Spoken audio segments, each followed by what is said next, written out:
There is a power that shall help us change and grow. This power, you witness it every day in everything you see. It's the same power that raises the sun in the morning and puts it to bed in the evening. That power is within you and I. The same power that stops the mighty ocean at the shore is within us. We must ask on this power. We must ask for guidance. We must ask for help. But we first must believe that this power even exists. I ask, how could you not? You see it in everything. You see new babies being born. You see the flowers bloom in springtime. We see the seasons change from spring to fall. You see the power is evident. Now that we know it exists, we must first tap into our Creator. We must ask God for help. Because our life cannot change until our thought processes change. Who we are right now is a result of our past thought life. What we have thought up until this point today is why we are who we are. So now that we know this, now we can start to change. But you see, life isn't always easy. Tragedy happens to us all. No one is immune to negative things that happen in their life. We all must experience death, loss of loved ones, failures, trials and tribulations. It's not a question of if we face them. The question is, what will you do once you face it? The decisions you make following whatever event or events happen in your life will determine who you become. Are you going to be strong and stand up? Or are you going to be weak and fall into the pools of self-pity and despair? The choice is up to you. You see, I experienced tragedy in my life. 10 years ago, I was stabbed 12 times. An 8-inch knife drove into my body over and over and over again, leaving me paralyzed on the ground from the chest down. One of the stab wounds went through my lung, through my rib cage, and punctured my lung. So as I lay there on the cold concrete, freezing, paralyzed, my lung filling with blood, all I could think about was this was my last moment on earth. That I would never see my family again. That this is how my life was going to end. And as I lay there in panic, the only thing I could think to do was to pray to God. And when I made that foxhole prayer, it went silent. There was no pain. There was no fear. I felt an overwhelming presence of love all around me. The love was overwhelming.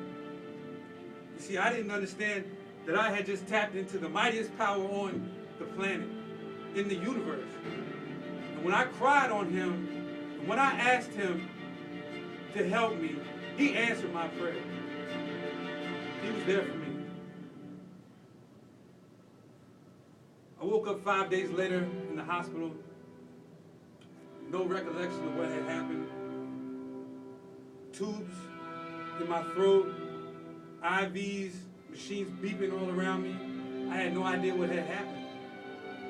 But as I began to get my memory back and I spoke with the doctors, they told me, Mr. Harvey, you were stabbed the other night, and there's a 10% chance that you will ever walk out of this hospital. I was devastated. I was 21 years old, a new baby on the way. My life was over. What was I going to do now? But I got some courage. And I got some hope. And I told those doctors I was going to walk out of that hospital They told me, don't get your hopes up, sir. But a year later, I walked out of the hospital without the support of any crutches or cane. But once I achieved that goal of walking again, you see, that was my gold medal. That was all I focused on every day for a year, was walking out of that hospital. And I achieved my goal. But then what? Then I had to deal with reality. I had to deal with pain, mentally and physically. You see, I'm in pain right now as we speak. I'm a walking paraplegic. I'm paralyzed, partially, still. And I still suffer from this. But now I think about it differently. But back then, I was at a crossroad. You know, the tragedy had happened, and I could either choose to go left or go right. Left is despair. Right is victory. I chose left. Couldn't take it. You know, I was having terrible nightmares. Couldn't function out in society. People scared me. Things scared me. So I isolated. Started to drink. That was the only solace I had. It calmed my pain for a little while. And then the next morning, I had to try to remember what I did the night before. And that eventually took hold of me. And I became a full-blown alcoholic as a result. You see, I had choice. I chose wrong. And as that happened, now, you see, the man who stabbed me was set free. He received 2 years in the penitentiary, got out. We had a retrial for a technicality. And then he was acquitted of all charges. So now not only had life failed me, the judicial system failed me, God failed me. Why am I here? I don't want to play this game anymore. This game is not fair. You can have this back. I didn't want the hand I was dealt. You see, I fell into self-pity. Poor me. Why me? The question is, why not me? Things happen to us all, as I said earlier. So that despair turned into suicidal ideation. It just seemed easier to die. Everything hurt. Life was hard. Life was hell. I didn't want it. You can have it back, God, if you exist. See, I gave up on God. I got angry with him. I cursed him. And as I turned my back on him, more despair crept in, more depression.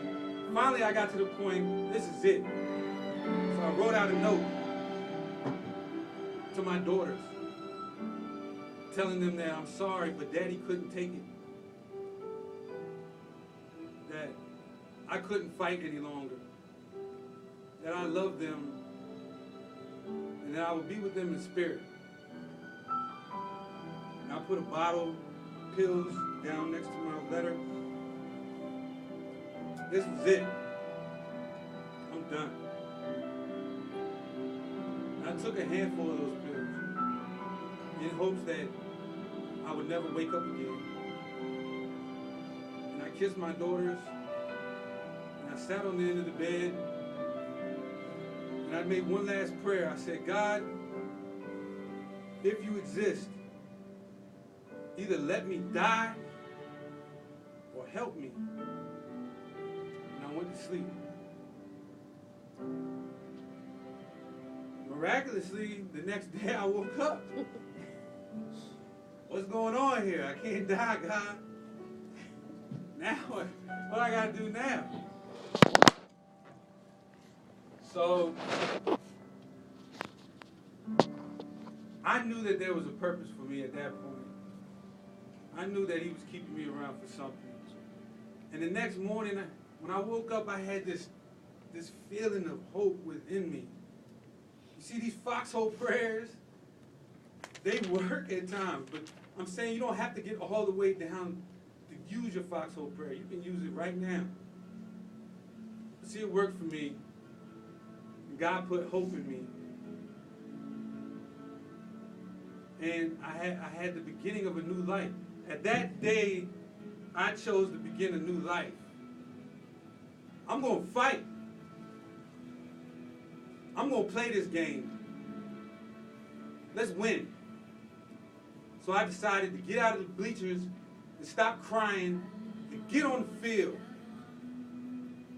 And suit up and get ready for battle. Because it's a battle out here. But we can win this battle.